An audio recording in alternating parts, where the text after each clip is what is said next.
విద్యార్థుల సమస్యలను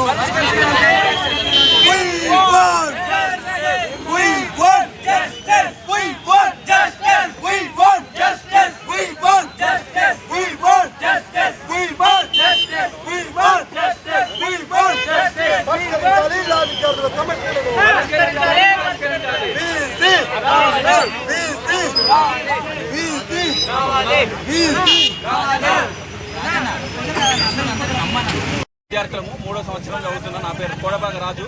ఇక్కడ గత వారం రోజుల నుంచి కర్రీ సరిగా ఉండట్లేదు, రైస్ సరిగా ఉండట్లేదు, ఉప్పు ఎక్కువ అవుతుంది. At the same time hygienic అసలు ఉండట్లేదు.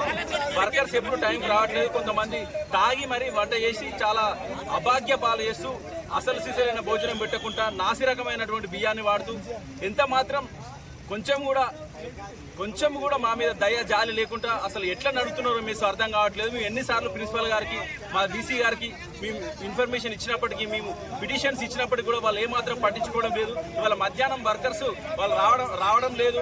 ఎందుకంటే వాళ్ళు వండే స్థితిలో లేరు. వాళ్ళు ఆబ్సెంట్ అయ్యే పరిస్థితి ఏర్పడింది. కాబట్టి మేమందరం విద్యార్థులం Osmania university of law college 3వ సంవత్సరం 5వ సంవత్సరం విద్యార్థులం అందరం రోడ్డు మీదకి వచ్చినాం. ఈ రోజు మాకు న్యాయం జరగాలని, correct right to food and education, right to food and health అనేది ఒక ఫండమెంటల్ రైట్. కాబట్టి దానికోసం మేము పోరాడుతున్నాం.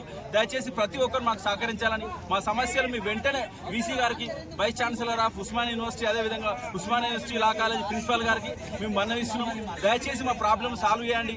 సమస్యలు ఏవైతే హాస్టల్లో ఉన్నాయో, మెస్సులో ఉన్నాయో వాటన్నిటి నుంచి నాసి రకమైనటువంటి బియ్యాన్ని కానీ, నాసి రకమైనటువంటి వంటలు కానీ, కూరగాయలు కానీ వాటన్నిటిని తీసివేసి చక్కటి భోజనాలు అందించాల్సిన బాధ్యత వాళ్ళకు ఉందని మేము 100% నమ్ముతున్నాం. ఇది జరుగుతుందని భావిస్తున్నాం.